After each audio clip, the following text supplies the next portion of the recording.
نحمده ونصلي على رسوله الكريم اما بعد فاعوذ بالله من الشيطان الرجيم بسم الله الرحمن الرحيم رب اشرح لي صدري ويسر لي امري واحلل عقدة من لساني يفقهوا قولي والعاديات ضبحا فالموريات قدحا فالمغيرات صبحا فأثرن به نقعا فوسطن به جمعا إن الإنسان لربه لكنود وإنه على ذلك لشهيد وإنه لحب الخير لشديد أفلا يعلم إذا بعثر ما في القبور وحصل ما في الصدور إن ربهم بهم يومئذ لخبير صدق اللہ العظیم۔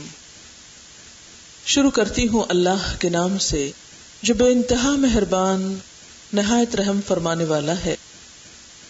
قسم ہے ان گھوڑوں کی جو ہانپتے ہوئے دوڑتے ہیں، پھر اپنے سموں سے چنگاریاں نکالتے ہوئے دوڑتے ہیں، پھر صبح کے وقت چھاپا مارنے والے ہیں، پھر غبار اڑانے والے ہیں۔ فوسطن به جمعا، پھر وہ دشمن کے گروہ میں جا گھسنے والے ہیں۔ یقیناً انسان اپنے رب کا ناشکرا ہے اور بے شک وہ اس بات پر گواہ ہے، اور بے شک وہ مال کی محبت میں بہت شدید ہے۔ کیا وہ نہیں جانتا کہ جب جو کچھ قبروں میں ہے نکال لیا جائے گا اور جو کچھ سینوں میں ہے وہ حاصل کر لیا جائے گا؟ بے شک ان کا رب اس دن ان سے خوب باخبر ہوگا۔ اس وقت میں نے آپ کے سامنے سورۃ العادیات پڑھی ہے جس کی 11 آیات ہیں۔ اس میں انسان کے ایک رویے پر جو اس کا اپنے رب کے ساتھ ہے کچھ ذکر کیا گیا ہے۔ اس سورت میں اللہ تعالیٰ نے گھوڑوں کی قسم کھائی ہے، وہ گھوڑے جو ہانپتے ہوئے دوڑتے ہیں، یعنی اتنا تیز دوڑتے ہیں کہ ان کا سانس پھول جاتا ہے، لیکن وہ اس کی بھی پرواہ نہیں کرتے اور اپنے کام کے لیے، اپنے مقصد کے لیے دوڑتے چلے جاتے ہیں۔ پھر فرمایا کہ ان کے سموں سے یا ان کی ایڑیوں سے، ان کے کھروں سے چنگاریاں نکلتی ہیں، یعنی دوڑتے دوڑتے اگر وہ پتھریلی زمین پر بھی جا پڑتے ہیں تو وہاں بھی جا کر دوڑنا نہیں چھوڑتے، پتھروں پر بھی دوڑتے چلے جاتے ہیں اور اسی تیزی اور شدت کے ساتھ، حتیٰ کہ ان کے پاؤں سے جو پتھروں پہ پڑتے ہیں شدت کے ساتھ تو چنگاریاں نکلنے لگتی ہیں۔ یہ دوڑ دوڑ کر دشمن پر حملہ آور ہونے کے لیے صبح سویرے جا کر اس کے اوپر چھاپا مارتے ہیں۔ عربوں کے ہاں دشمن پر حملہ کرنے کا بہترین وقت رات کا پچھلا پہر ہوتا تھا، جب لوگ گہری نیند سو رہے ہوتے تھے، بے خبر ہوتے۔ تو جب کوئی قبیلہ طاقتور ہوتا اور دوسرے قبیلے کو زیر کرنا چاہتا تو اس وقت کا انتخاب کرتا۔ عموماً یہ حملے گھوڑوں پر بیٹھ کر ہوتے تھے۔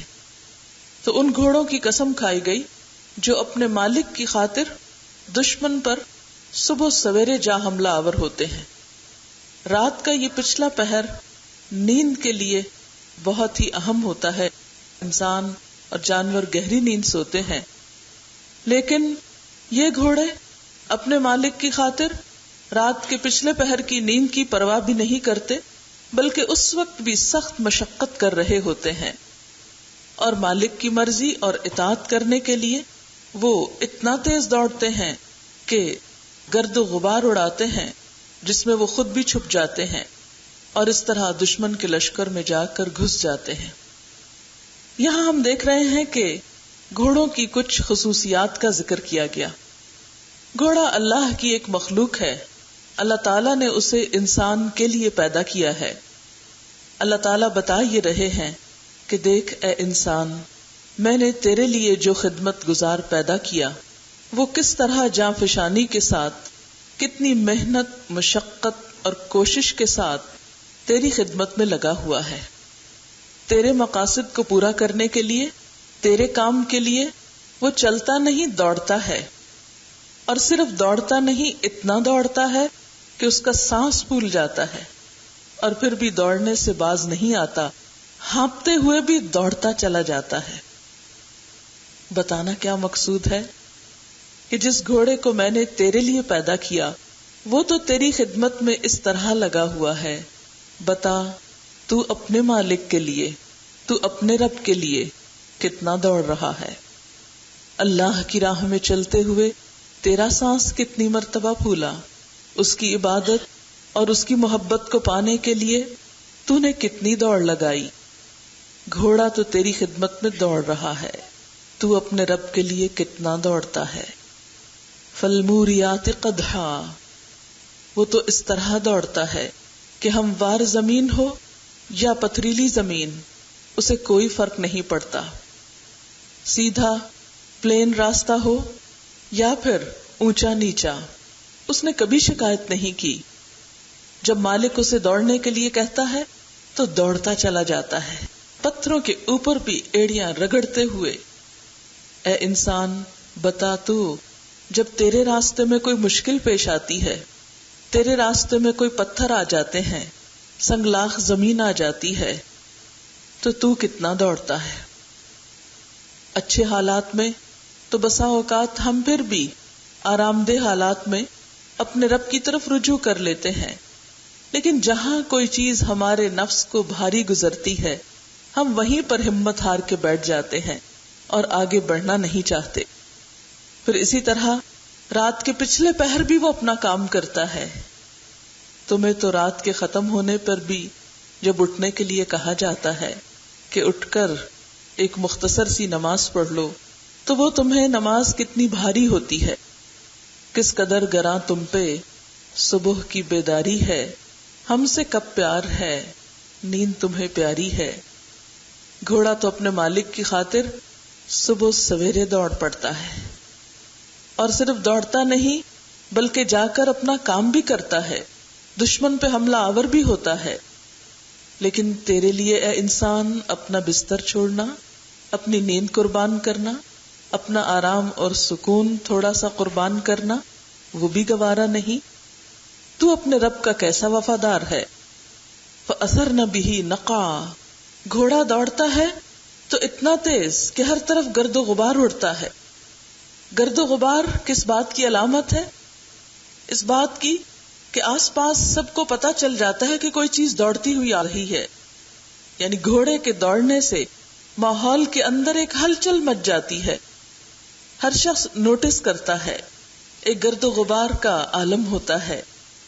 اے انسان، جب تو اپنے رب کے راستے پر چلتا ہے تو کیا تیری کوششوں اور تیری محنتوں میں بھی کوئی ایسی چیز پائی جاتی ہے کہ جو تیری ذات سے اٹھ کر معاشرے کو بھی متاثر کرے، اس کا اثر دوسروں تک بھی جائے؟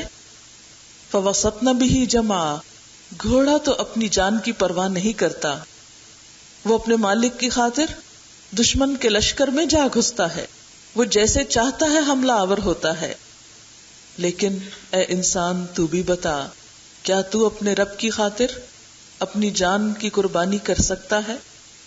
کیا تو ان چیلنجز کو قبول کر سکتا ہے جو تجھے بلندیاں عطا کرنے والے ہوں، تجھے اپنے مالک کا قرب دینے والے ہوں؟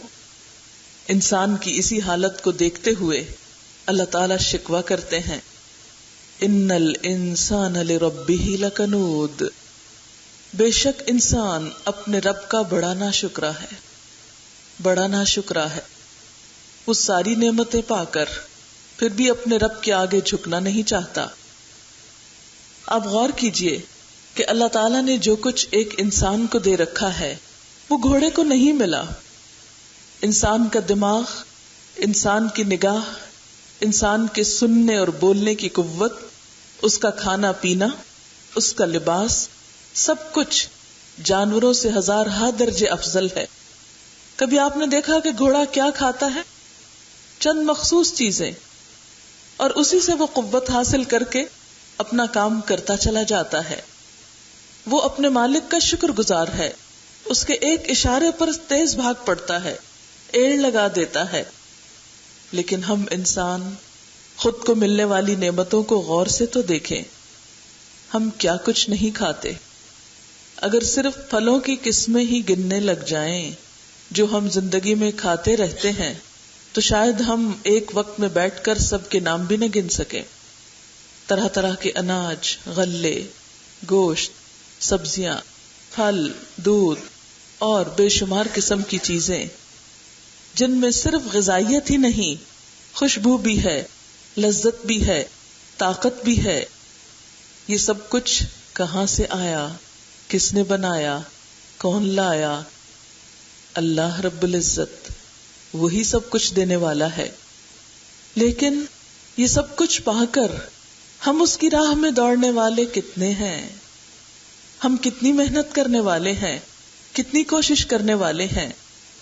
صرف ایک دن میں جو کچھ ہم کھا لیتے ہیں، جو کچھ ہم اللہ کی نعمتوں سے فائدہ اٹھاتے ہیں، کیا اتنی دفعہ الحمدللہ بھی کہتے ہیں؟ کیا اتنی دفعہ اس کو یاد بھی کرتے ہیں، اس کا ذکر بھی کرتے ہیں؟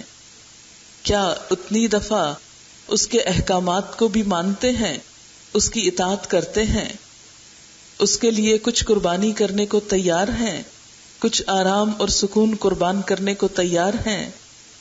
کہاں. اسی لیے تو اللہ تعالی یقینی طور پر فرما رہے ہیں ان الانسان لربہ لکنود، یقیناً انسان اپنے رب کا بڑا ناشکرا ہے.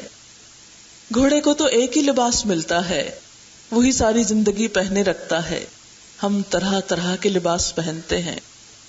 میں اور آپ اگر آج تک بھی پہنے جانے والے لباس جو ہم زندگی میں پہن چکے، شروع سے لے کر اب تک، بچپن سے لے کر اب تک، کتنے جوڑے اور کتنے سوٹ اور کتنے رنگ اور کتنی قسمیں، صرف ان کو گننا ہی چاہیں تو گن نہیں سکتے. اور اب بھی جب چاہتے ہیں، جو رنگ چاہتے ہیں، جیسا چاہتے ہیں، طرح طرح کا پہنتے رہتے ہیں. پھر اسی طرح گھوڑے کے رہنے کے لیے، رات گزارنے کے لیے کیسی جگہ ہوتی ہے، کیسا گھر ہوتا ہے. لیکن انسان کتنے آرام دہ گھروں میں رہ رہا ہے. گھوڑا بولتا ہے تو بس ایک ہی بولی بولتا ہے، لیکن انسان کے ہنسنے، رونے، خوشی، غمی، محبت، نفرت، ہر طرح کے جذبات کے اظہار کے لیے اللہ تعالیٰ نے اسے بے مثال زبان عطا کی، جس سے وہ طرح طرح کی بولی بول سکتا ہے، اپنے ہر طرح کے جذبات کا اظہار کر سکتا ہے. گھوڑا ہنہنا رہا ہوتا ہے، آپ کو نہیں پتا چلتا کہ وہ رو رہا ہے یا ہنس رہا ہے یا غصے میں ہے یا خوشی میں ہے، سوائے اس کے مالک کے جو بہت ہی اس کے قریب ہو تو شاید وہ اس کے احساسات کو کچھ سمجھ پائے. عام انسان نہیں سمجھ سکتا. لیکن ہم کسی بھی جگہ پر کہیں بھی اپنے جذبات کا اظہار کرتے ہیں تو ہزاروں لوگ ہماری بات سمجھ لیتے ہیں، خواہ وہ پہلی دفعہ ہمیں دیکھ رہے ہوں یا جان رہے ہوں. بے شمار چیزیں ایسی ہیں، ان گنت، جن کے بارے میں اللہ تعالیٰ فرماتے ہیں کہ ان تعدوا نعمت اللہ لا تحصوها، اگر تم اللہ کی نعمتوں کو گننے لگو، شمار کرنے لگو تو ان کو شمار نہیں کر سکتے، گن نہیں سکتے. ہاں، یہ سب کچھ لے کر، یہ سب کچھ پا کر ہم کیا کر رہے ہیں؟ ہمیں اپنے بارے میں سوچنا چاہیے، ہمیں اپنی روٹین پر غور کرنا چاہیے، اپنے حالات پر، اپنی دلچسپیوں پر، اپنے شوق پر، اپنی بھاگ دوڑ پر. اگر انسان کی بھاگ دوڑ دیکھنا ہو تو کسی بھی ہائی وے پہ کھڑے ہو جائیں، کسی بھی سڑک پر، اور آپ دیکھیں گے کہ گاڑیاں آ رہی ہیں، جا رہی ہیں، گھوڑوں سے شاید زیادہ تیز دوڑ رہی ہیں. لیکن یہ سب دوڑ دھوپ کس کے لیے ہے؟ یہ سب کچھ کس کی خاطر ہے؟ اس میں سے کتنا دوڑنا واقعی اللہ کی رضامندی کے کاموں کے لیے ہے، اور کتنی دفعہ گھروں سے نکلنا اور دوڑنا اور بھاگنا اور اپنا سب کچھ خرچ کرنا اور اپنی محنت اور کوشش کس کے لیے؟ ہم سب اپنی اپنی زندگی پر نظر دوڑائیں. اپنی پر اس لیے کہہ رہی ہوں کہ انسان خود سے خوب آگاہ ہے. بل الانسان علی نفسہ بصیرا ولو القی معاذیرا، انسان اپنے بارے میں خود خوب خبر رکھتا ہے، خواہ وہ کتنی ہی معذرتیں پیش کرے، ہم اپنی روٹین کو صبح سے لے کر رات اور رات سے لے کر صبح تک اور ہفتوں اور مہینوں اور سالوں کو دیکھیں کہ ہماری کوششیں ان میں سے کتنی ایسی ہیں، کتنی انرجیز اور کتنا مال اور کتنا وقت ہم نے واقعی اللہ کی رضا کی خاطر استعمال کیا ہے۔ اسی لیے اللہ تعالیٰ پھر فرماتے ہیں نہیں، وَإِنَّهُ عَلَى ذَلِكَ لَشَهِيدٌ، بے شک وہ اس پر خود گواہ ہے کہ وہ کیا کر رہا ہے، خود جانتا ہے کہ اس کے ماضی کا کتنا وقت، کتنا مال اور کتنی جان اور طاقت کس کام میں لگ چکی ہے۔ وَإِنَّهُ لِحُبِّ الْخَيْرِ لَشَدِيدٌ، اور بے شک وہ مال کی محبت میں بڑا سخت ہے، یعنی اللہ کی محبت کی بجائے مال کی محبت میں بہت پکا ہے۔ اس کی ساری یہ بھاگ دوڑ، اس کی ساری خوشی، ساری کوشش، اس کی ساری ڈائریکشن کس چیز کے حصول کے لیے؟ مال کے حصول کے لیے۔ جتنی محنت وہ مال کے حاصل کرنے کے لیے کرتا ہے، اتنی محنت وہ اللہ کی عبادت کے لیے نہیں کرتا۔ سچے دل سے اپنے آپ سے پوچھئے کہ جتنے شوق سے ہم بازار جاتے ہیں، جتنے پیسوں سے ہم دنیا کی کوئی چیز خریدتے ہیں، کیا اتنے ہی شوق سے ہم نماز کے لیے جاتے ہیں؟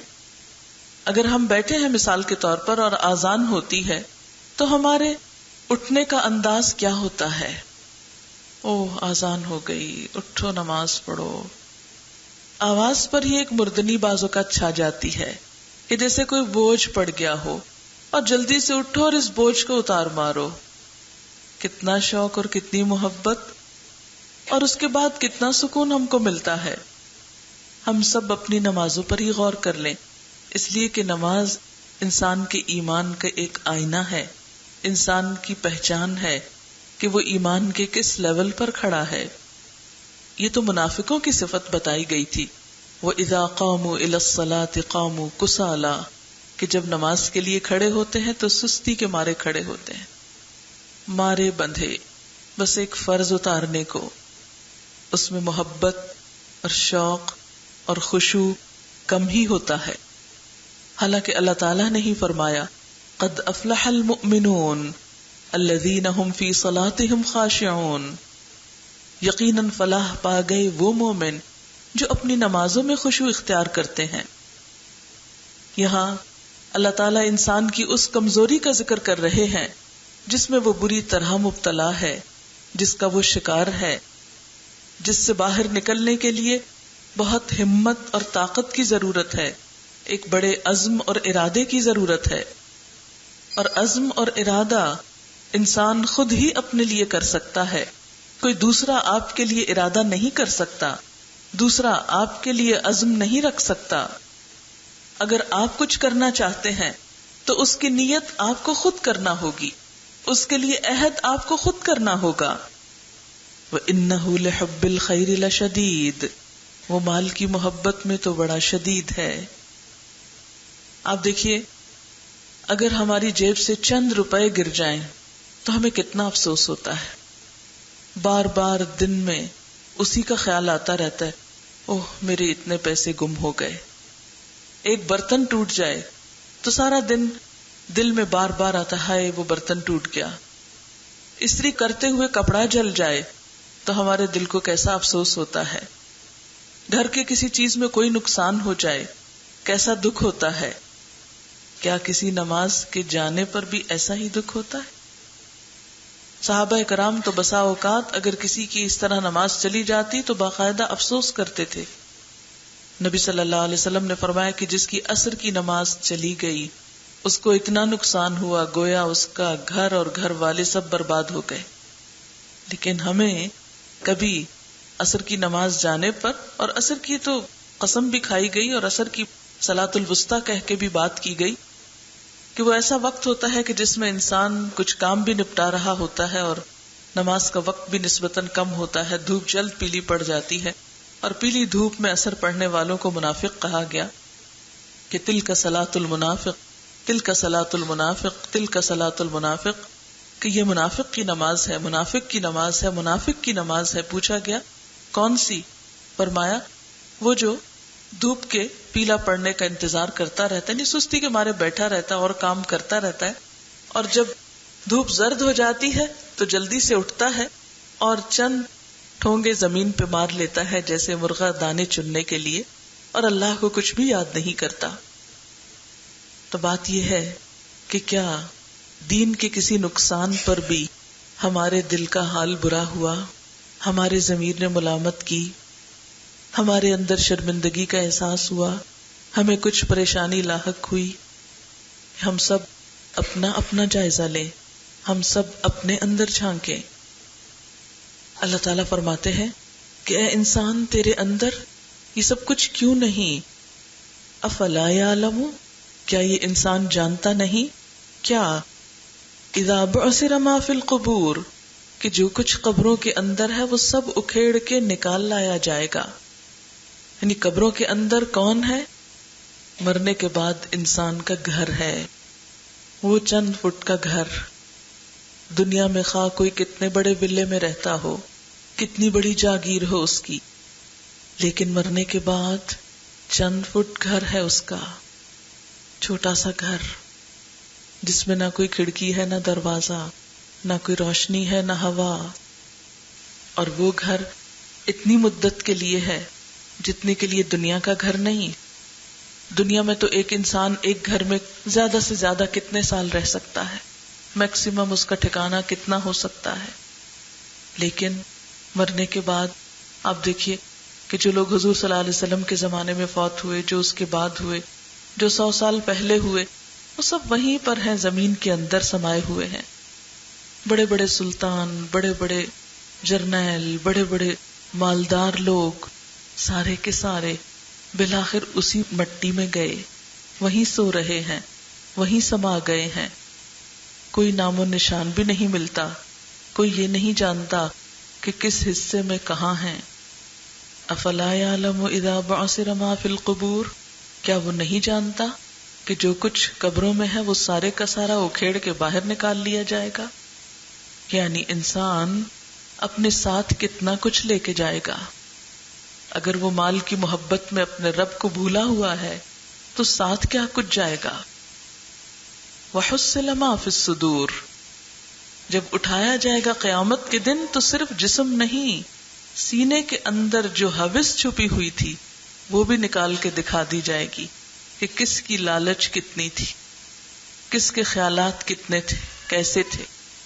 حصلہ کہتے ہیں ہے صاد لام سے کہ چھلکا توڑ کے مغز نکالنا، یعنی اندر کی کور کی چیز نکال کے باہر لے آنا۔ اب دیکھیے کہ سینہ جو ہے جس میں انسان کا دل ہے وہ بھی ایک طرح سے خول کی طرح ہے، تو قیامت کے دن اس خول کے اندر سے دل، اور دل کے خول کے اندر سے انسان کے احساسات اور جذبات، ان کی چپ نکال کے باہر دکھا دی جائے گی، سب کچھ سامنے لے آیا جائے گا۔ ان ربہم بہم یومئذ لخبیر، بے شک ان کا رب ان کو اس دن خوب جانتا ہوگا، ان سے خوب باخبر ہوگا۔ یہ چند آیات سورۃ العادیات کی ہمیں ہمارا نفس، ہمارا رجحان، ہماری سوچ، ہماری دلچسپیاں، ہماری سرگرمیاں، ہماری کوششیں اور قوتیں، ان سب کی ڈائریکشن کیا ہے، یہ سب کچھ کس کام میں لگ رہا ہے، اس کا آئینہ دکھاتی ہیں یہ چند آیتیں۔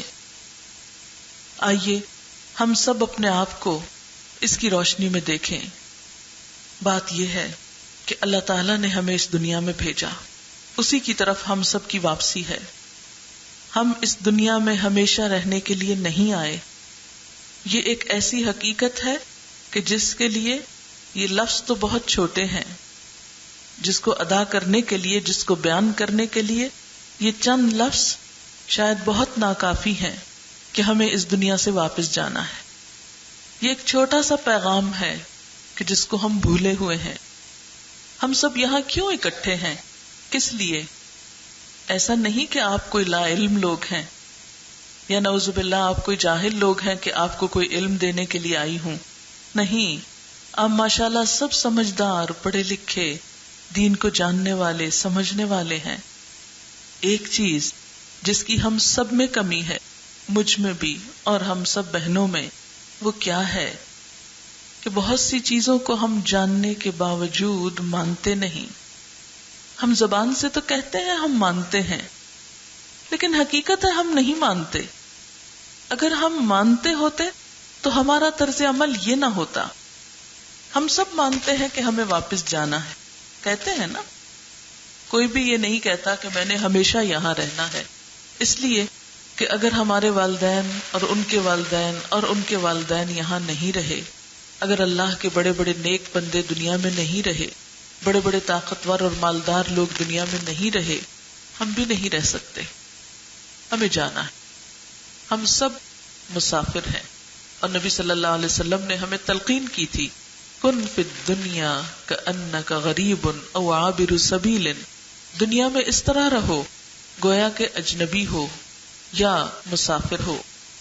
اور یہ ایک حقیقت ہے کہ انسان کے آنے اور جانے کے درمیان ایک بہت ہی تھوڑا وقت ہے، بہت ہی محدود لمیٹڈ ٹائم ہے. کتنی زندگی تو گزر چکی، کچھ باقی ہے. ہم پیدائش سے پہلے جب سے اللہ تعالیٰ نے سب انسانوں کی روحیں پیدا کی، وہ وقت کہ جب انسان کوئی قابل ذکر چیز نہ تھا، وہ وقت ہم سب پہ گزر چکا ہے. ہمیں کچھ بھی یاد نہیں. وہ زمانے کا ایک لامتناہی طویل وقت تھا. اللہ تعالیٰ فرماتے ہیں، هل أتى على الإنسان حين من الدهر لم يكن شيئا مذكورا. سورۃ الدہر کی پہلی آیت ہے. کیا انسان پر زمانے کا ایک لامتناہی بہت لمبا وقت ایسا نہیں گزرا کہ جب وہ کوئی قابل ذکر چیز نہ تھا؟ یعنی ہمارا کوئی نام نہ تھا، کوئی پہچان نہ تھی. ہزاروں سال ہم اسی طرح بے نام کہیں موجود تھے. ہمارا کوئی احساس اور شعور نہ تھا. ہم صرف ایک انتظار کی حالت میں تھے. پھر ہمیں اس دنیا میں بھیجا گیا. کس کو کہاں بھیجنا ہے یہ اللہ کا فیصلہ تھا. یہاں آ کر ہر شخص اپنا اپنا وقت گزارتا ہے. ہر ایک کی زندگی کا ایک خاص وقت مقرر ہے. بہت سے ہم سے بعد میں آنے والے ہم سے پہلے واپس بھی جا چکے ہیں.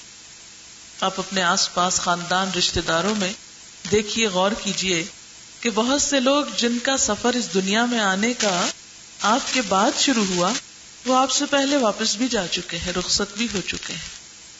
اور اسی طرح ایک دن ہماری رخصتی کا وقت بھی آئے گا. اس کے بعد اگلی زندگی جو برزخ کی زندگی ہے، وہ معلوم نہیں کتنے سالوں پر محیط ہو. وہ بھی ان لمیٹڈ، ہمیں نہیں معلوم، اس کی لمٹس ہم نہیں جانتے. اس کے بعد آخرت، خالدین فیہا ابدا. بار بار قرآن میں یہ لفظ آتے ہیں، جہاں ہمیشہ ہمیشہ ہمیشہ رہنا ہے. ہماری زندگی وہ زندگی ہے، ہمارا گھر وہاں ہے، ہماری اصل زندگی وہاں شروع ہونی ہے. یہ زندگی جو ہمیں ملی ہے اس زندگی کے مقابلے میں ایک قطرے کے برابر بھی نہیں. بہت ہی چھوٹی، بہت ہی تھوڑی، بہت ہی کم. یہ ملی کیوں ہے؟ یہ ملی ہے امتحان کے لیے. امتحان کس چیز کا ہے؟ اللہ تعالیٰ خود فرماتے ہیں، تبارک الذی بیدہ الملک وہو علی کل شیء قدیر الذی خلق الموت والحیاۃ لیبلوکم ایکم احسن عملا. یہ امتحان ہے، لیبلوکم ایکم احسن عملا، کہ تم میں اچھے کام کون کرتا ہے. ہمیں یہاں بھیج کر اللہ تعالیٰ نے ہمارے جسم کے اندر طرح طرح کی صلاحیتیں اور طاقتیں رکھی اور دنیا میں طرح طرح کی نعمتیں پیدا کی. صرف ہمیں نہیں، ہمارے ساتھ اور بہت سے انسانوں کو پیدا کیا. اور پھر دیکھا یہ جا رہا ہے کہ ایک انسان ان نعمتوں اور ان چیزوں سے کیا فائدہ اٹھاتا ہے اور دوسرے انسانوں کے ساتھ کیا معاملہ کرتا ہے. دنیا کی اس زندگی میں، اس سفر میں، اس کو تھوڑی دیر کے لیے آپ ایک ٹرین سے تشبیہ دے سکتے ہیں کہ دنیا ایک بہت بڑی ٹرین ہے جس میں ہم سب بیٹھے ہوئے ہیں. جیسے ایک ٹرین میں بیٹھ کر ایک انسان کیا کرتا ہے، دیکھا جائے کچھ لوگ ہوتے ہیں بس خاموش اپنی ہی دنیا میں بیٹھے رہتے ہیں. کچھ لوگ دوسروں سے بات چیت کرتے ہیں، کچھ دوسروں کو جگہ آفر کرتے ہیں، کوئی کسی کو کھانا آفر کرتا ہے، کوئی کسی کے ساتھ کسی طرح معاملہ کرتا ہے. کچھ لوگ دوسروں کے لیے ایک مصیبت کا سبب بن جاتے ہیں. جتنی دیر وہ وہاں بیٹھتے ہیں وہ کسی نہ کسی طرح دوسروں کو اذیت دیتے رہتے ہیں. بالکل اسی طرح یہ دنیا ایک بہت بڑی ٹرین ہے یا گاڑی ہے جس میں ہمارے ساتھ اور بھی بہت سے مسافر سوار ہیں. ہم سب سے اللہ تعالیٰ دیکھ یہ رہے ہیں کہ ان کو جو جگہ ملی ہے، جو صلاحیتیں اور طاقتیں ملی ہیں، وہ یہاں کس طریقے سے استعمال کرتے ہیں، اسے کس کام میں لاتے ہیں. دو چیزیں خاص طور پہ ہم سب سے دیکھی جا رہی ہیں. ایک تو یہ کہ ہم اپنے رب کے حق کتنے ادا کرتے ہیں، اور دوسرے یہ کہ ہمارا معاملہ بندوں کے ساتھ کیسا ہے. دین صرف اس چیز کا نام بھی نہیں کہ آپ نماز کے پابند ہیں یا روزے کے پابند ہیں یا تھوڑا صدقہ خیرات کرتے ہیں تو آپ بہت اچھے مسلمان ہیں. نہیں، جب تک آپ اس کا دوسرا حصہ مکمل نہیں کرتے اس سوال نامے کا، اور وہ کیا ہے کہ انسانوں کے ساتھ اچھے تعلقات، اس وقت تک کامیابی ممکن نہیں. ہم سب گھر جا کر کیا کر سکتے ہیں؟ اپنے آپ کو جج کر سکتے ہیں. ہمارا حال یہ کہ دوسروں کو بہت جج کرتے ہیں. جب بھی کوئی بات سنتے ہیں، پڑھتے ہیں، تو ہمیں خیال کیا آتا ہے وہ فلاں ایسا ہے. یہ آیت پڑھ کے یا حدیث پڑھ کے تو مجھے فلاں کا خیال آیا، اس میں یہ خرابی بہت ہے. لیکن کتنی قرآن کی آیتیں اور احادیث پڑھ کر ہم اپنے اندر جھانکتے ہیں کہ ہمارے اندر کہاں کمی اور کوتاہی ہے. بہرحال اب آپ دیکھیے کہ میں آپ سب کو ایک ایکسرسائز دینا چاہتی ہوں کہ گھر جا کر آپ کیا کریں، کاپی کاغذ لیں اور بیٹھ جائیں. پھر ایک صفحے کے اوپر ایک لکیر ڈال لیں. آدھا حصہ جو ہے یا ایک صفحہ جو ہے اس پر لکھیں اللہ کے حقوق اور دوسری طرف لکھیں بندوں کے حقوق. اپنے آپ سے سوال کریں کہ اللہ تعالیٰ نے اپنی بندگی کے لیے جو چیزیں مجھ سے چاہی ہیں کیا میں ان کو پورا کر رہی ہوں؟ مثلاً اس نے مجھ سے کہا کہ میں شرک نہ کروں، اس کے ساتھ کسی کو برابر نہ ٹھہراؤں. شرک صرف یہ نہیں ہوتا کہ کسی اور سے دعا مانگنا اور کسی کے آگے سجدہ کرنا.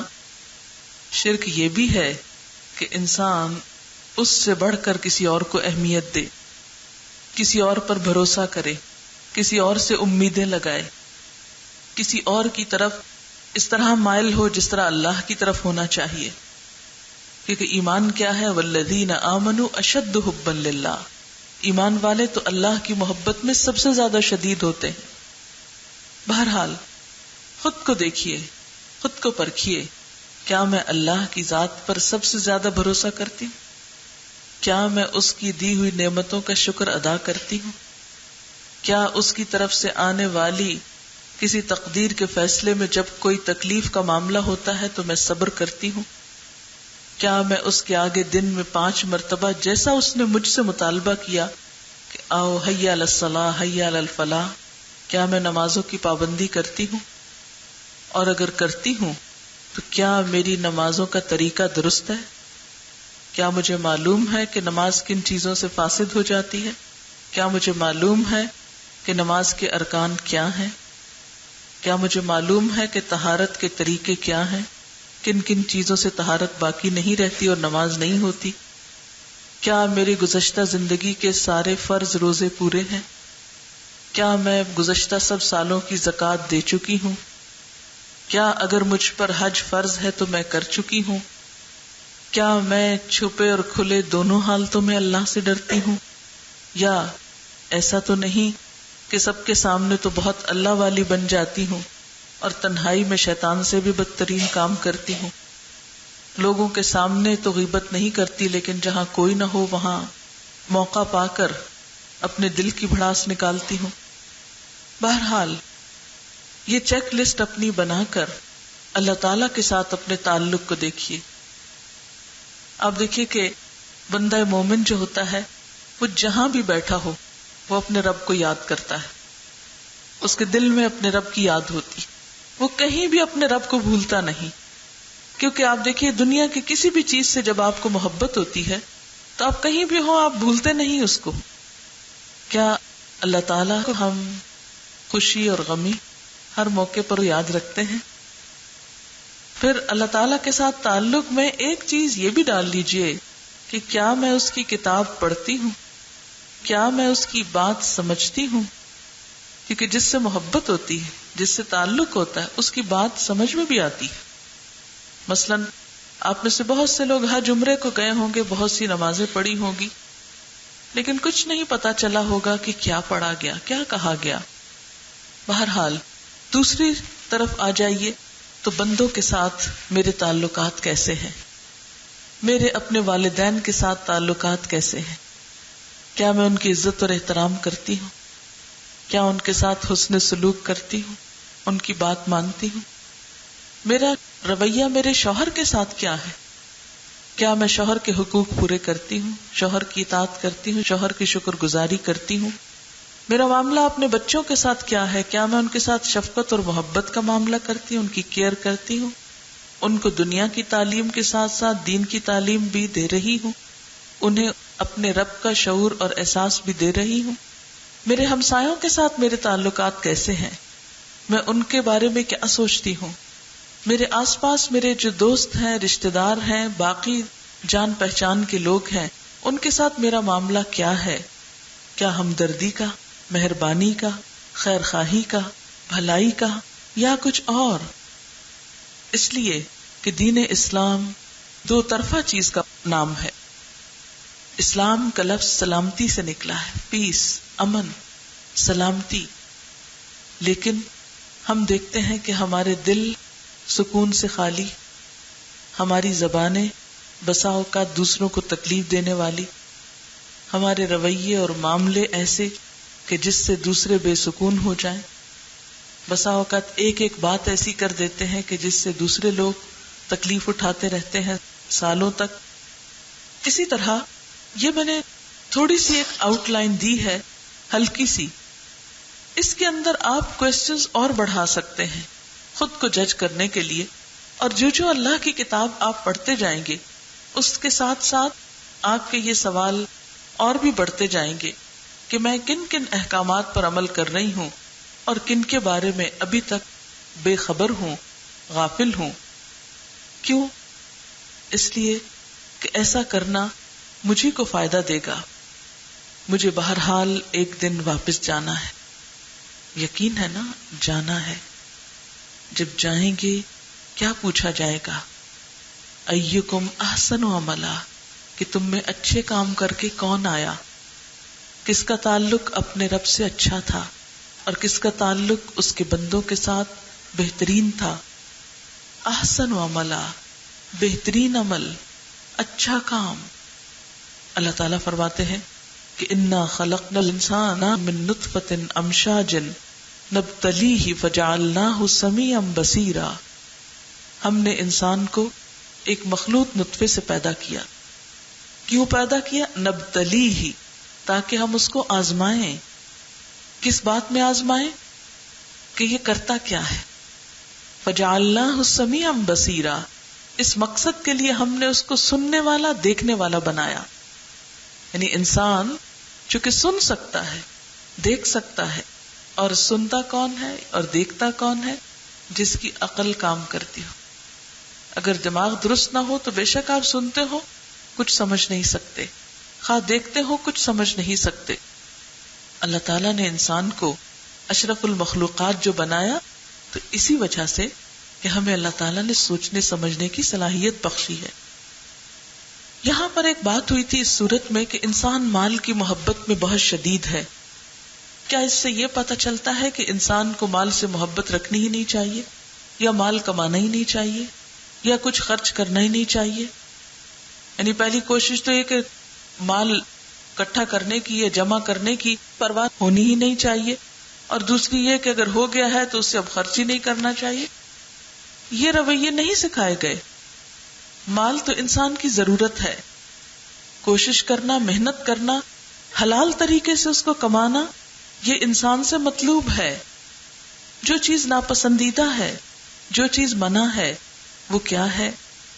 کہ انسان کسی پر ظلم ڈھا کر، کسی کے بغیر اجازت اس کے مال کو حاصل نہ کرے، کسی کو دھوکہ نہ دے، کسی کے ساتھ زیادتی نہ کرے، کسی یتیم کا حق نہ مارے، کسی مظلوم سے نہ چھینے. اگر تجارت کرے تو اس میں دھوکہ اور فریب نہ ہو. اللہ تعالیٰ ہمیں اس سے منع نہیں کرتے کہ ہم دنیا میں مال کمائے نہیں. وہ تو انسان کمائے گا، لیکن جس چیز سے منع کیا گیا وہ انفیئر مینز ہیں کہ جو انسانوں ہی کے لیے نقصان دہ ہے. اسی لیے کہا جاتا ہے کہ قیامت کے دن جب انسان حشر کے میدان میں ہوگا تو جب تک 5 سوالوں کے جواب نہ دے اس وقت تک وہاں سے ہل نہ سکے گا، ٹل نہ سکے گا. اور وہ 5 سوالوں میں سے پہلا سوال کیا ہے کہ جوانی کس کام میں گزاری. ہم عام طور پر سوچتے ہیں کہ ابھی تو ہمارے کھانے پینے کے دن ہیں، ہم جوان ہیں، عیش و عشرت کے دن ہیں، جب بوڑھے ہوں گے تو پھر اللہ کی اطاعت کر لیں گے. لیکن وہاں تو پہلا سوال ہی یہ ہوگا کہ جوانی کس کام میں گزار کے آئے ہو. ویسے حیرت ہوتی ہے نا کہ انسان دنیا کے لیے تو بہترین عمر رکھتا ہے، بہترین مال رکھتا ہے، لیکن آخرت کے لیے، اللہ کے لیے نکمی عمر. یعنی عبادت نمازوں کے لیے بوڑھے ہو کے تو پڑھ لیں گے، پوری کر لیں گے. حج کب کریں گے؟ بوڑھے ہو کر کریں گے. صدقہ خیرات وہ وصیت کر جائیں گے مرنے کے بعد کرنے کے لیے. اپنی زندگی میں کیا کرتے ہیں اور زندگی کے بہترین حصے میں وہ ہم سب جانتے ہیں. دوسرا سوال ساری عمر کے بارے میں کہ عمر کن کاموں میں گزاری. ذرا یہ 5 سوال بھی جو ہیں آپ اپنے پاس گھر پر ضرور لکھ کر پوچھئے، کیونکہ یہ سوال ہونے ہیں نا. آپ دیکھیں کہ دنیا میں جب کوئی ہمارا امتحان ہوتا ہے تو ہم کیا کرتے ہیں؟ اس کے جواب تلاش کرتے ہیں. اللہ تعالیٰ نے تو پرچہ آؤٹ کر دیا ہے. اگر آپ کے بچے کا امتحان ہے اور وہ سوال نامہ لے آتا ہے کہ کل ان کے بارے میں پوچھا جائے گا تو آپ کیا کریں گے؟ کتنے خوش ہوں گے، شکر ہے پتہ چل گیا، اور چلیں اس سے پوچھتے ہیں، اس سے پوچھتے ہیں، ادھر سے ڈھونڈتے ہیں، ادھر سے ڈھونڈتے ہیں، اور بہترین سے بہترین جواب تلاش کر کے اس میں لکھنے کی کوشش کریں گے تاکہ اچھے سے اچھے نمبر حاصل ہو سکیں. اب آپ دیکھیے کہ جب ہم اللہ کے حضور جائیں گے اور ان سوالوں کے جواب پوچھے جائیں گے، کیا آج ہم بہترین جواب تیار کر رہے ہیں؟ پہلا سوال یہ کہ جوانی کس کام میں گزاری. ذرا اپنے پاس جا کے اپنی ڈائری میں لکھ کر اپنے کو پوچھئے کہ کن کاموں میں گزاری، کیا دلچسپیاں تھی، کیا مصروفیات اور شغل تھے، عمر کن کاموں میں گزاری، ساری زندگی کیا کرتا رہا، کیا شوق رہے. پھر مال کہاں سے آیا. جو کچھ آپ کے پاس ہے کبھی سوچا کیجئے کہ یہ آیا کہاں سے ہے. کیا جائز اور حلال طریقے سے یا ناجائز طریقے سے؟ کسی پہ ظلم تو نہیں ڈھا کے حاصل کیا، کسی اور کا حق تو نہیں مارا. کیا اگر میں جاب کرتا ہوں یا کرتی ہوں تو میں اس کے اوقات پورے کرتی ہوں، اس میں تو ڈنڈی نہیں مارتی. اس لیے کہ قرآن پاک میں اللہ تعالیٰ فرماتے ہیں وَيْلٌ لِّلْمُطَفِّفِينَ، ہلاکت ہے، تباہی ہے ڈنڈی مارنے والوں کے لیے، کوتاہی کرنے والوں کے لیے. الذین اذا اکتالوا علی الناس یستوفون، کہ جب وہ لوگوں سے ناپ تول کے لیتے ہیں تو پورا پورا لیتے ہیں. وَإِذَا كَالُوهُمْ أَوْ وَّزَنُوهُمْ يُخْسِرُونَ، لیکن جب وہ دوسروں کو تول کر یا ناپ کر دیتے ہیں تو گھاٹا دیتے ہیں، نقصان دیتے ہیں، کم دیتے ہیں. أَلَا يَظُنُّ أُولَٰئِكَ أَنَّهُمْ مَبْعُوثُونَ، کیا یہ لوگ یہ سمجھتے نہیں ہے کہ وہ اٹھائے جانے والے ہیں. لِيَوْمٍ عظیم، اس بڑے دن، یوم یقوم الناس لرب العالمین، جس دن انسان رب العالمین کے لیے کھڑے ہوں گے. اس دن اٹھائے جائیں گے اور ان سے پوچھا جائے گا. تو ہم سب اپنے سے کیا پوچھیں گے کہ میرے پاس جو مال ہے وہ کہاں سے آیا ہے اور پھر کہاں خرچ کیا. دیکھیے کہ یہ حدیث آپ پہلے بھی جانتے ہوں گے.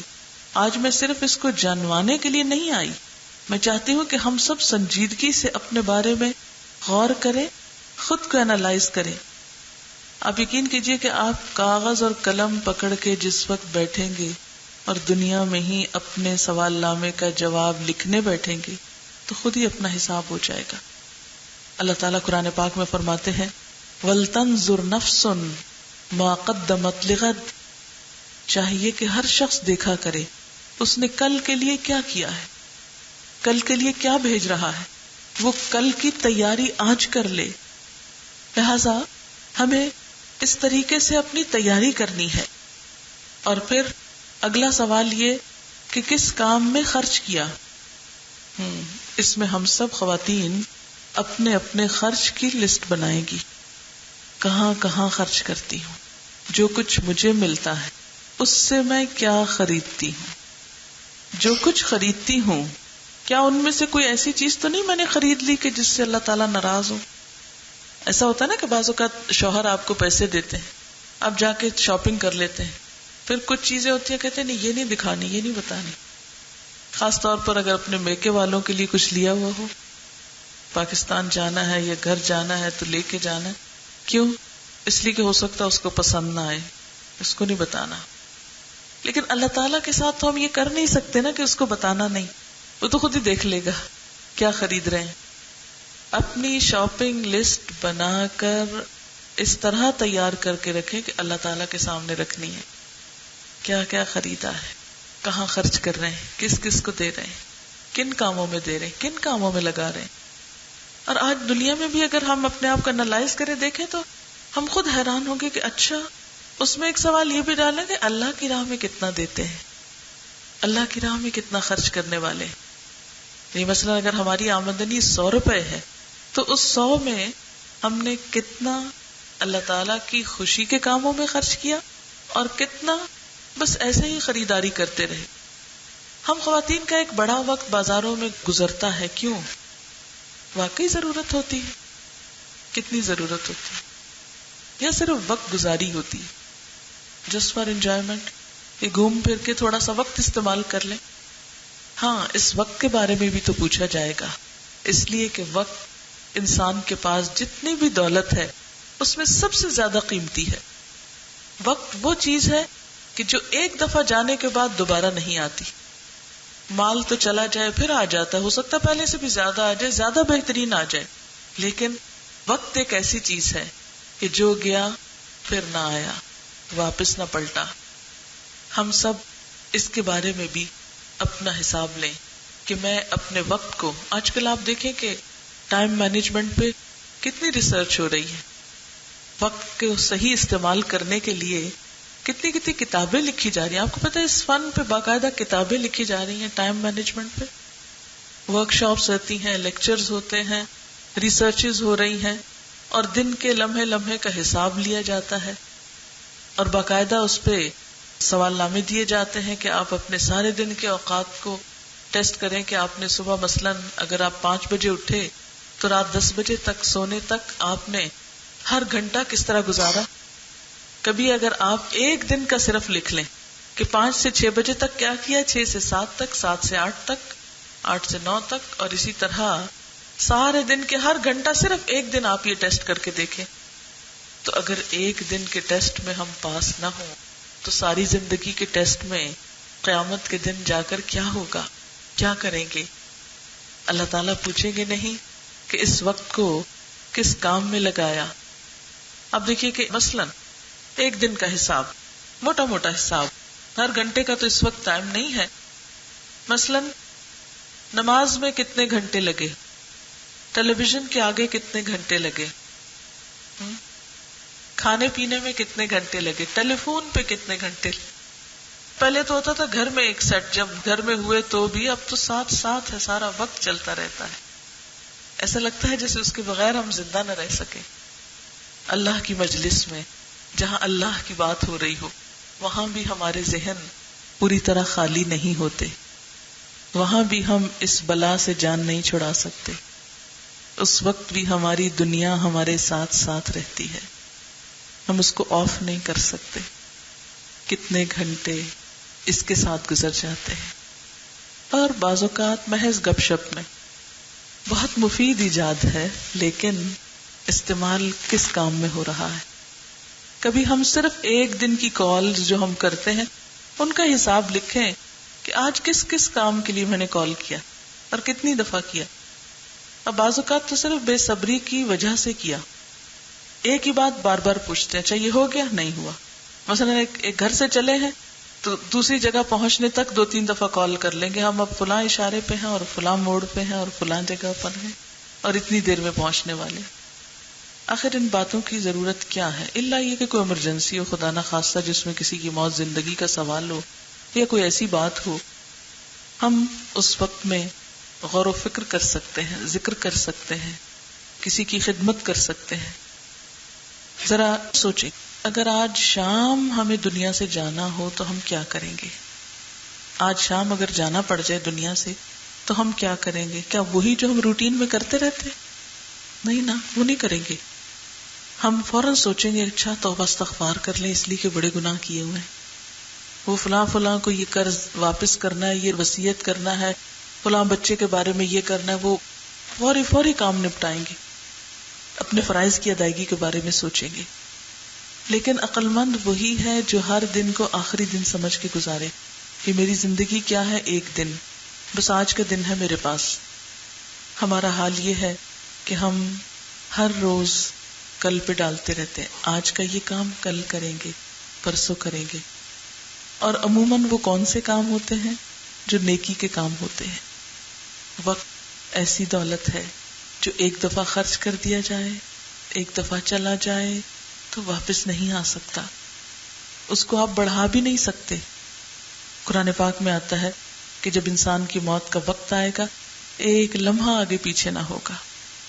فرشتے جب انسان کی جان لینے کے لیے آگے بڑھتے ہیں تو آہستہ آہستہ قدم بڑھاتے جاتے ہیں اور کہتے جاتے ہیں جو کچھ کھانا تھا کھا لیا، جو پینا تھا پی لیا، بس اتنے سانس باقی ہیں. یوں لگتا ہے جیسے ہم گھڑیاں دیکھتے ہیں، وہ بھی گھڑیاں دیکھ کے آگے بڑھتے ہیں. ورنہ کئی دن کومے میں پڑے رہتے ہیں لوگ اور ایک مخصوص دن ہی دنیا سے جاتے ہیں. لمبی لمبی زندگی گزار کر بھی بالآخر تو جانا ہے، اور وہاں جو سوال ہونا ہے اس میں سے آخری سوال کیا ہے کہ جو علم حاصل کیا اس پر عمل کتنا کیا. اس سوال کے جواب میں عموماً ہم کیا کرتے ہیں؟ علم حاصل ہی نہ کرو تاکہ یہ جواب نہ دینا پڑے. کیسے نہ حاصل کرو؟ اس لیے کہ طلب العلم فریضۃ علی کل مسلم، علم کا حاصل کرنا تو فرض ہے ہر مسلمان پر. تو جو فرض ہے اس سے بھلا کیسے جان چھوٹ سکتی ہے؟ اس کے بارے میں کیا پوچھا نہ جائے گا؟ اس کے بارے میں تو پہلا سوال کیا جائے گا. تو میں اپنی بات کے اختتام پر پھر ابتدا پر دوبارہ آتی ہوں کہ اللہ تعالی ہانپتے ہوئے گھوڑوں کی جو ہانپ کر دوڑتے ہیں ان کی قسم کھا کر، ان کو گواہ بنا کر، ان کو ہمارے سامنے لا کر، ان کی مثال دے کر، ان کا رویہ دکھا کر ہمیں بھی کیا کہتے ہیں، کیا ہم سے چاہتے ہیں؟ ہم بھی دوڑیں. ففروا الی اللہ، ففروا قرآن پاک کے الفاظ ہیں، دوڑو دوڑو اللہ کی طرف. فاستبقوا الخیرات، سبقت کرو، ایک دوسرے سے آگے بڑھو. فی الخیرات، نیکیوں میں. ہماری دوڑ صرف بازار تک، صرف مال کمانے تک، صرف کھانے پینے تک نہیں، اللہ کی طرف بھی. اور دوڑ کس بات کی علامت ہوتی ہے؟ کوشش کی، محنت کی. اللہ کی طرف دوڑنے کا مطلب کیا ہے؟ کہ اس کو راضی کرنے کے لیے، اس کو خوش کرنے کے لیے جو بھی وہ چاہتا ہے جلدی جلدی کر لے. یعنی ایک کام ہوتا ہے نا جو چل کے کیا جاتا ہے، اور ایک کام ہوتا ہے دوڑ کر کیا جاتا ہے. وہ کیا چاہتا ہے ہم اس کی طرف کیسے آئیں؟ سستی کے مارے نہیں، دوڑ کر آئیں. ہم ایک دوسرے سے مقابلہ کریں تو کس بات میں؟ نیکیوں میں.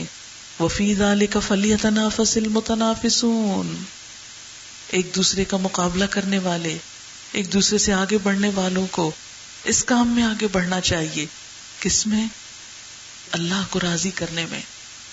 ایک اور جگہ پر آتا ہے وَسَارِعُوا إِلَىٰ مَغْفِرَةٍ مِّن رَّبِّكُمْ وَجَنَّةٍ عَرْضُهَا السَّمَاوَاتُ وَالْأَرْضُ.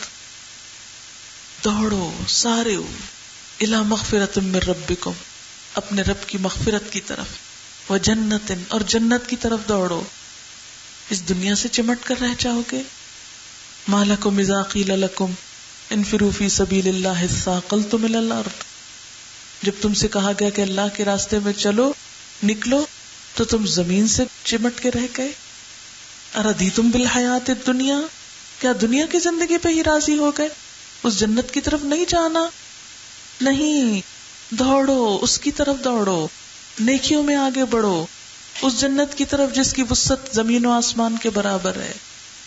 وہ چھوٹا سا گھر نہیں، وہ زمین و آسمان جیسی ہے، اتنی بڑی ہے، جو متقی لوگوں کے لیے تیار کی گئی ہے.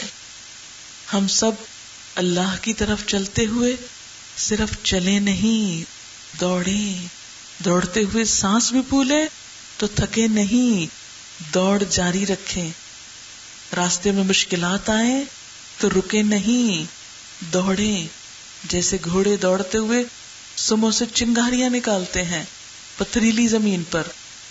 اگر ہمارے راستے میں بھی کچھ ایسی جگہ آ جائے کہ جس پہ چلنا آسان نہ رہے، کیونکہ جب انسان اللہ تعالیٰ کی طرف بڑھتا ہے تو ضروری نہیں ہوتا کہ اس کے سارے حالات اور سارے مواقع اس کے موافق ہوں، بہت سی رکاوٹیں آتی ہیں، کبھی نفس کی طرف سے، کبھی رشتہ داروں کی طرف سے، کبھی معاشرے کی طرف سے، کبھی کسی طرف سے، لیکن تھکنا نہیں، دوڑتے جانا ہے۔ اور اس کام کے لیے صرف دن نہیں، راتوں کی نیند بھی قربان کرنی پڑے کبھی تو بھی کرنا ہے۔ کبھی پوچھیں ہم اپنے آپ سے، دنیا کی خاطر تو کئی راتیں جاگیں، اللہ کی خاطر کتنی راتیں جاگی؟ ہم ذرا گنے اپنی ان راتوں کو جو اللہ کی محبت میں کبھی جاگے ہوں۔ دنیا کے امتحانوں کے لیے تو ہمارے بچے ساری ساری رات جاگتے ہیں نا، اب بھی اسکولوں میں امتحان دینے کے لیے۔ کبھی دین کی کسی بات کے لیے بھی ہم جاگے، اس سے بہت ترس آتا ہے، ہائے بیچارے، ہائے اتنی گہری نیند سو رہے، کیسے اٹھائیں ان کو نماز کے لیے، کیسے جائیں، یہ سب کریں۔ معصوم بچے ہیں، ابھی چھوٹے ہیں، بڑے ہو کے تو کر لیں گے، لیکن جب بڑے ہوں گے تو ہاتھ سے نکل چکے ہوں گے، ابھی ان کو پکڑنے کی ضرورت ہے۔ تو بات یہ ہے کہ جب اللہ کی طرف دوڑنا ہے، چلنا ہے، تو اس میں قربانی کی ضرورت ہے۔ اب میں اسپیسیفکلی آتی ہوں آخری بات کی طرف کہ یہ کوئی سڑک ہے جس پہ دوڑنا ہے، یا کوئی میدان ہے جس میں دوڑنا ہے، کوئی پلے گراؤنڈ ہے جس میں دوڑ لگانی؟ یہ کیا دوڑ ہے اور کدھر کی دوڑ ہے، اور یہ دوڑنا ہے کیسے؟ اس میں آپ دیکھیے کہ دو کام ہیں۔ نمبر ایک، اللہ کی مرضی جاننے کے لیے دوڑنا ہے، اللہ چاہتا کیا ہے، کیا چاہتا ہے، یعنی اللہ کے دین کو سیکھنے کے لیے دوڑنا ہے۔ اور نمبر دو، جب پتا چل جائے وہ کیا چاہتا ہے اس کو کرنے کے لیے دوڑنا ہے۔ وہ کیا چاہتا ہے کہ ہم اس کے بندوں کی خدمت کے لیے دوڑے، ہم کس کام کے لیے دوڑے، وہ ہم سے کیا چاہتا ہے۔ یہ دو اہم ترین سوال ہیں۔ یعنی ابھی تک جو دوڑنے کی بات اور اللہ کی رضا کی بات کی گئی، تو اس میں جو آپ یہاں سے لے کر اٹھیں گے آج کی اس محفل سے، کہ گھر جا کے سوچے سن کے کیا آئے، کیا سیکھا آج، تو یہ نہ دل میں آئے کہ وہ تو یاد ہی نہیں کیا سنا تھا، پتہ نہیں اس وقت تو بڑا کچھ سمجھ آ رہا تھا، اب تو کچھ یاد نہیں رہا۔ نہیں، دو کام کرنے ہیں آپ کو۔ ایک، دوڑنا ہے اللہ کی مرضی جاننے کے لیے، ہر قیمت پہ جاننا ہے۔ کہیں بھی کوئی بتانے والا ہے، کہیں بھی کوئی سکھانے والا ہے، کہیں سے بھی کچھ پتہ چلنے والا ہے تو اس کے لیے نکلنا ہے، کوشش کرنا ہے، دین کا علم سیکھنا ہے۔ یہ ہم بڑے بڑے لفظ بولتے ہیں نا، علم دین سیکھنا ہے، یہ چھوڑ دیں، یہ لفظ سمپل ورڈز پہ آئیں۔ کیا کہ مجھے دوڑنا ہے یہ جاننے کے لیے کہ میرا رب مجھ سے کیا چاہتا ہے۔ ہم بڑے بڑے علم کی کتابیں پڑھتے رہتے ہیں، بڑے بڑے فلسفے جھاڑتے رہتے ہیں، لیکن جب عمل کی باری آتی ہے تو ہمارا دماغ ہی نہیں کام کرتا، ہم نے کرنا کیا ہے، پریکٹیکلی کچھ کر کے دکھائیں۔ تو کوئی بھی حکم، اچھا اللہ تعالیٰ چاہتے ہیں کہ میں نماز پڑھوں، اچھا کیسے پڑھنی ہے، وہ کیسی نماز پسند کرتے ہیں۔ آپ دیکھیں کہ جب کوئی آپ کے عزیز ترین دوست، کوئی رشتہ دار، کوئی آپ کے گھر آ رہا ہو تو آپ پوچھتے ہیں اچھا کیا پسند ہے، کیا پکاؤں، کیا کھاؤ گے بھائی آج، کیا چاہتے ہو۔ اسی طرح جب آپ یہ چاہتے ہیں کہ اللہ تعالیٰ راضی ہو تو آپ پوچھیں کس بات سے راضی ہے اللہ تعالیٰ۔